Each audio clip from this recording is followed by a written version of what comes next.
Hello and welcome to this webinar on sustainability and private renting whilst at university. My name is Grace and I'm a project manager at SOS UK. And in this webinar, we're going to be covering energy, comfort and well-being whilst private renting at university. As a result of attending today, you will be able to understand the issues students face whilst private renting at university, from cold homes through to big energy bills. You'll be able to develop a student action list to help you both save money and also live in a warmer, more comfortable home. This includes a house hunting checklist, tips for heating your home efficiently, energy saving advice and energy bills advice. And you'll also be able to understand recommendations from different groups and support campaigns for positive change. So again, a big welcome and an introduction to us at SOS UK. SOS UK stands for Students Organising for Sustainability UK, and we're a relatively new charity established in 2019 by the National Union of Students. And we are moving further and faster on NUS's transformational sustainability work from over the last few decades. We're working to move sustainability from being a niche subject that relatively few study to something that underpins all forms of education and something that all students learn about. We want to create cohort after cohort of positive solution-driven students who go on to make the world a more sustainable place and shift society from an obsession with short-term profit to long-term benefit. We do this through our three main work streams. So the first is to get more students leading on and learning about sustainability. The second is to embed sustainability in formal education all the way through from early years to adult learning. And the third is to make sustainability more inclusive so that it's by and for everyone.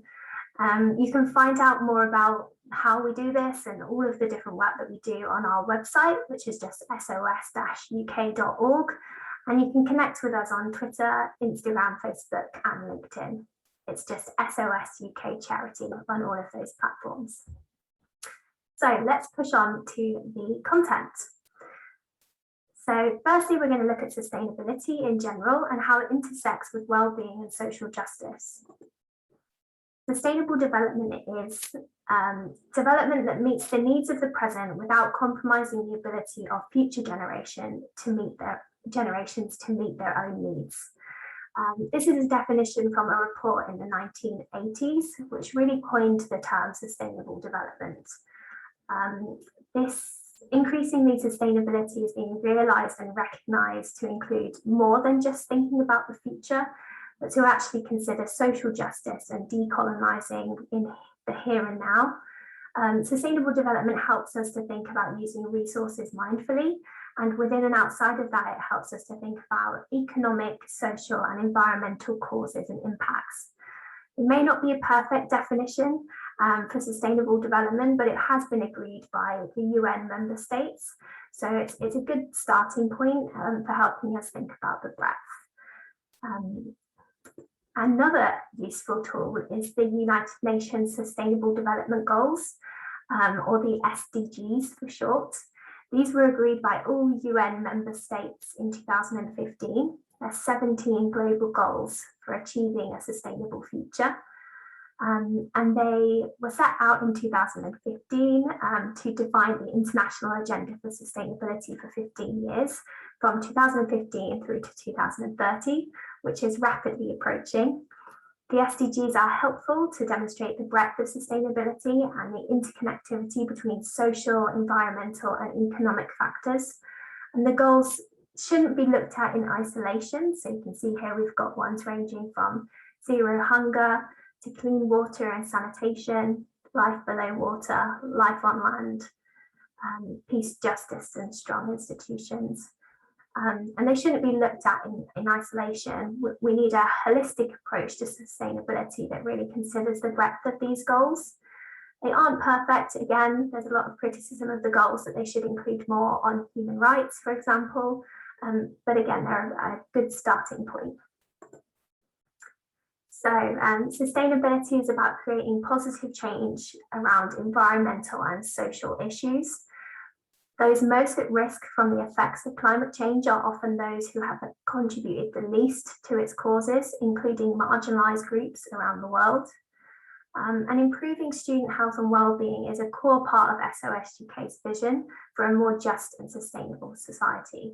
So that brings us to the issue of student accommodation and how students' wellbeing and health is being affected whilst they're living at university. So sustainability isn't just about environmental factors, it's very much about these social factors as well. So what are the issues that students face whilst private renting at university? So giving you a bit of a teaser there, from cold homes to big energy bills. Why are students likely to live in cold homes or to face large energy bills? Well, energy poverty is a widespread problem. Someone may be described as living in energy poverty or fuel poverty if they're unable to afford to put their heating on to reach a comfortable temperature, or if they spend a high share of their income on energy to maintain an adequate level of warmth. It can have a really significant impact, negative impact on your health and well-being.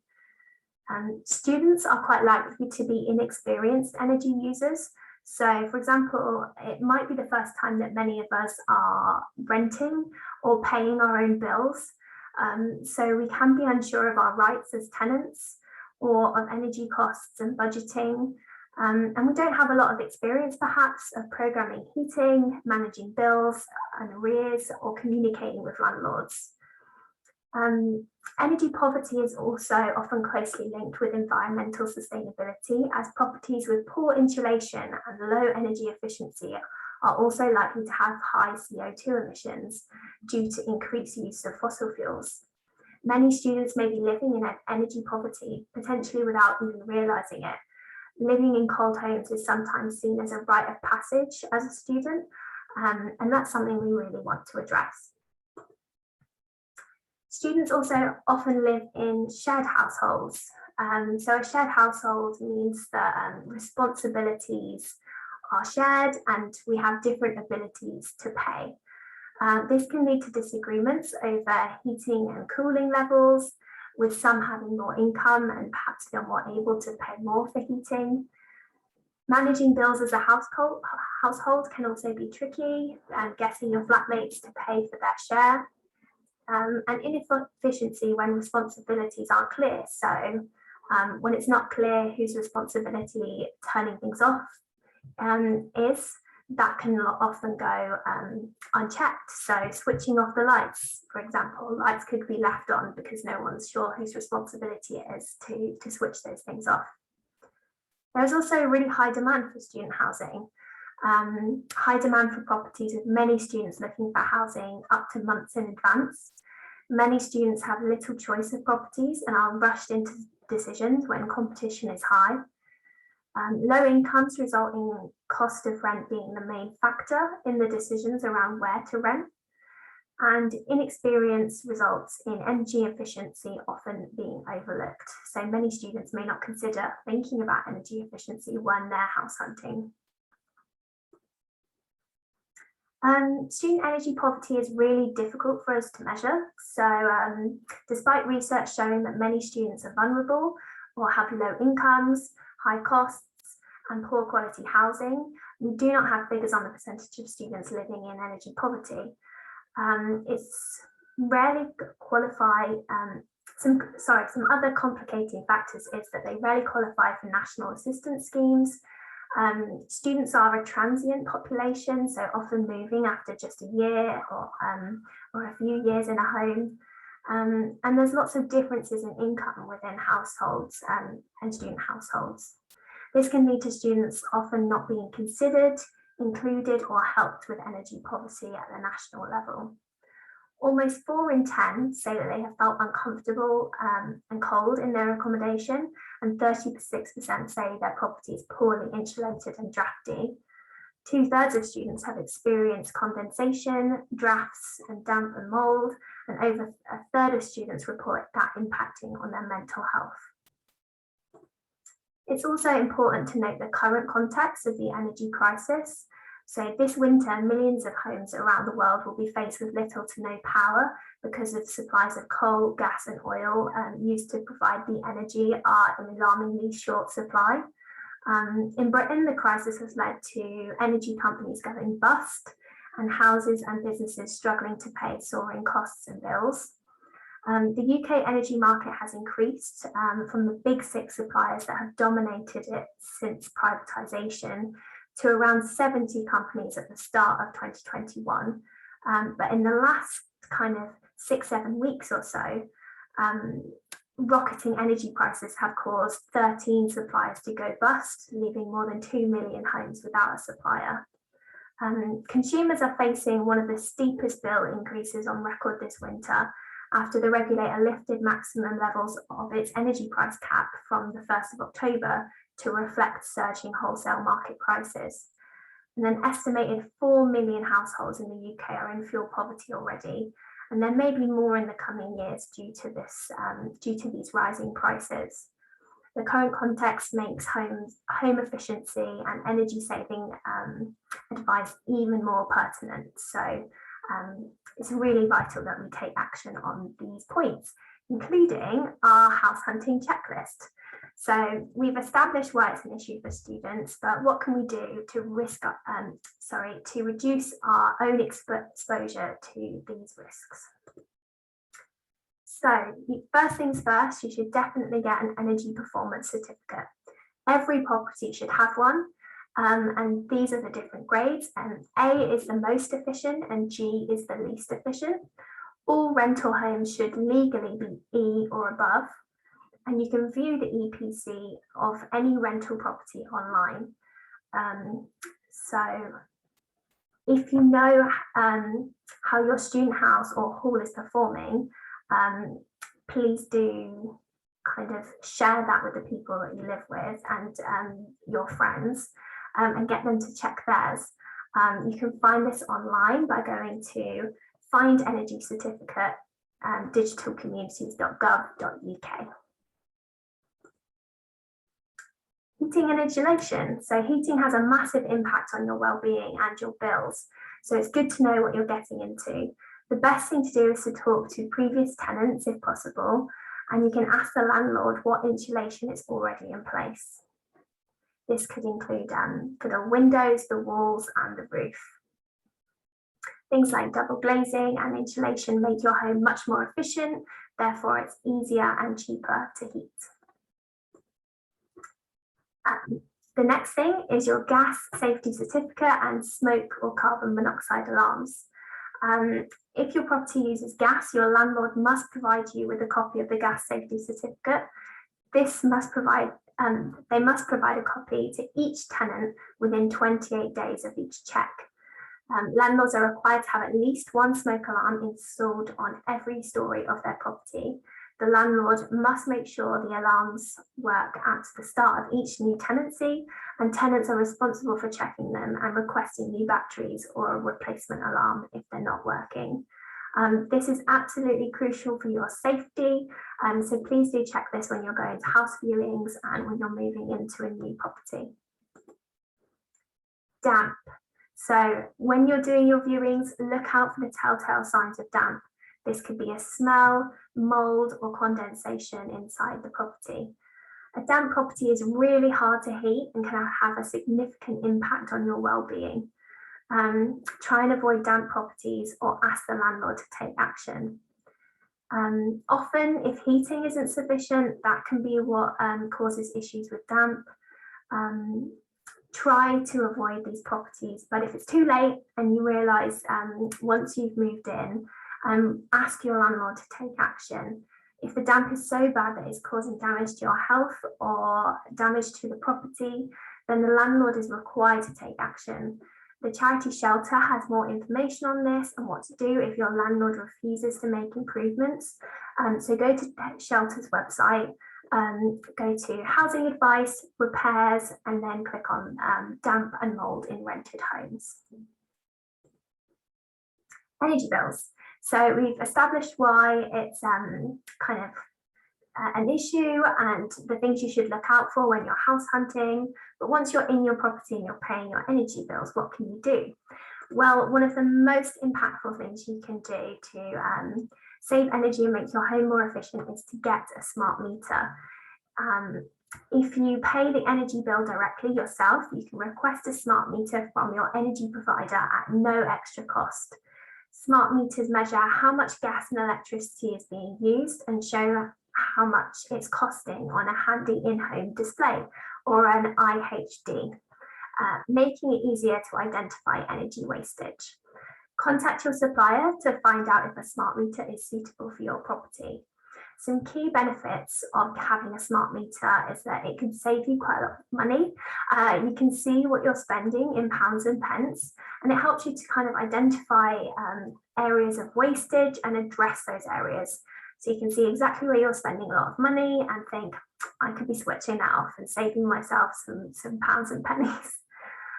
You'll also be helping to reduce our carbon footprint as a nation. Smart meters are the foundation to a smarter energy system, so we need to get them out into all of our homes, including student accommodation. So really recommend getting a smart meter if it's appropriate for your property. Another thing you can do is take meter readings. It's really important to keep on track of your energy usage and avoid nasty shocks. So we encourage you to locate your electricity and gas meters when you move in and take meter readings. So take a photo of the readings on the meters. This will be really useful if you think your energy provider may have charged you too much later in the year. Another good thing about smart meters is they do this for you automatically. So another reason to get yourself a smart meter. Some energy companies actually require you to have a smart meter now. There's a national rollout of smart meters and they can be really helpful for identifying energy intensive periods and ways that you can be more energy efficient. The displays are usually quite simple and user friendly, and if you have any problems you can talk to your landlord or go straight to the energy supplier with any queries. So calculating the average energy bill can be quite tricky when you're looking at moving into a new place. There are several factors that contribute to how much you pay per month. For example, you will obviously pay more during the winter months to keep the house snug and warm. You can pay for gas and electricity separately, but some people pay for them together as a dual fuel bill. Below, we've broken down the prices monthly and weekly. These are based on standard energy tariff rates, which are typically not the cheapest available on the market, but they give you a bit of a good idea, a starting point. You can check these out at Split the Bill online if you're interested, or just take a screenshot of this slide. So now on to heating your home. Some tips for heating your home as efficiently as possible. Close your curtains and windows to keep the heat in. Open your windows for a short time after showering or cooking to get rid of steam and moisture, even when it's cold.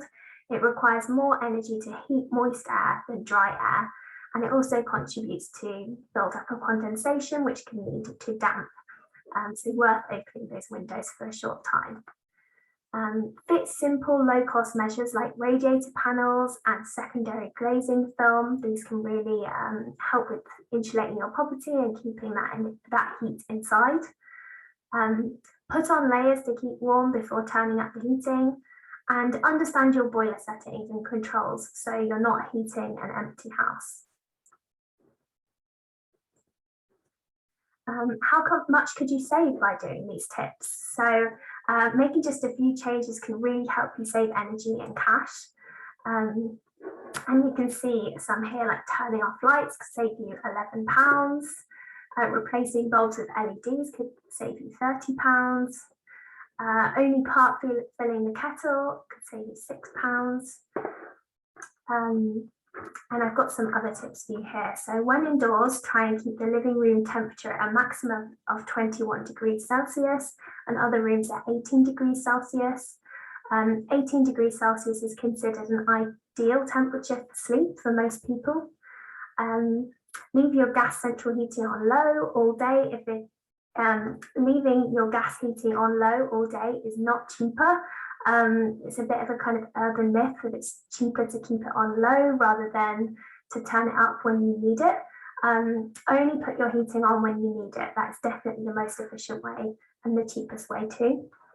An air source heat pump should be set to run constantly to keep your home around 18 degrees Celsius, increasing to around 20 to 21 degrees at times when you would like it warmer. It takes time for your house to warm and cool down. Keep this in mind when setting your controls. Close curtains at dusk to keep the heat in. Thermal linings for curtains can help reduce heat loss and can be bought for as little as £12. Try and reduce the use of standalone electric heaters. They're really expensive to run. Instead, learn to use your heating controls efficiently and only use electric heaters in absolute emergencies. Have showers instead of baths to cut water heating costs, and fit a water efficient shower head to reduce your hot water usage whilst retaining the sensation of a powerful shower. So on to some more energy saving tips. Don't leave lights and appliances on unnecessarily. This uses energy and money. Buy energy efficient appliances. So the majority of electrical appliances, such as light bulbs, will have an energy efficiency label, which ranges from an A+++ to a D. The better the rating, the less the appliance will cost to use. Put a lid on your pan when cooking. It cooks food much quicker and reduces condensation. Defrost your freezer every now and again. It helps it to run more efficiently. Don't overfill the kettle. It boils quicker and uses less energy with less water. Wash your clothes at lower temperatures. 30 degrees Celsius is fine for most clothes. And take shorter showers. So heating water takes a lot of energy and is expensive. And use your smart meter to see where you can use where you use the most energy, and then take action to reduce it. These are just a few examples of things that you can do. So switching off and just being a bit more mindful of where you're using energy. But there's lots of other advice out there. I really recommend doing a bit of research on ways that you can eliminate energy wastage in your home. It's all about developing good habits. So start now and they'll last you throughout the rest of your life. Some other recommendations. Seek guidance and support. Your university accommodation department or your SU can often help, especially if you have issues with your landlord or poor quality accommodation. No one should have to put up with a damp and mouldy house that's cold and horrible to be in. Follow our top tips. So choose the most efficient property you can, understand and program your heating, consider your energy supplier, put into place low cost measures such as LED light bulbs, draft proofing, things like that. Be conscious of bill splitting companies. These are often charge an admin cost, but most importantly have really high energy costs, sometimes almost doubling the cost of your energy. And don't put things off. If you're struggling with bills and arrears, the best thing to do is to get in touch with energy companies to let them know. This can feel scary, but it will help. Also, the support from your university or SU accommodation and welfare teams to help you through the process. They're there to support you, so reach out to them. They have lots of expertise and advice. You don't have to go it alone. Some campaigns that you should be aware of. The first is the End Fuel Poverty Coalition. Councils have a vital role to play in ending fuel poverty. Councillors and prospective councillors can now pledge to do all they can to end fuel poverty. So with elections, it's always a great time to get in touch with your representative and ask them about this. The End Fuel Poverty Coalition have a really simple form on their website that councillors can complete in a moment. Everything about this campaign can be found online, so just Google End Fuel Poverty Coalition and you will find the Councillor Pledge. Additionally, there's the National Union of Students. We have a resource hub for campaigning on housing issues more generally. This is a great place to start if you want to work more locally on the issue. There are some great examples of students working with their students' unions to make difference to students locally. And your union may already be working on this or have campaigned on this issue in the past. So it's worth looking at local examples too and building on what they've already accomplished. So if you go to the NUS Connect website, click on campaigns and then the Housing Hub, you'll find all of the campaign resources. So thank you so much for listening to this webinar today. Please do keep in touch, check out our website where you can sign up to our mailing list. If you have any comments or any questions, please do get in touch by emailing hello@sosuk.org, and you can find us at SOS UK Charity on Twitter and Facebook and on Instagram with a dash after UK. Thank you so much again for joining, take care, and we'll see you soon.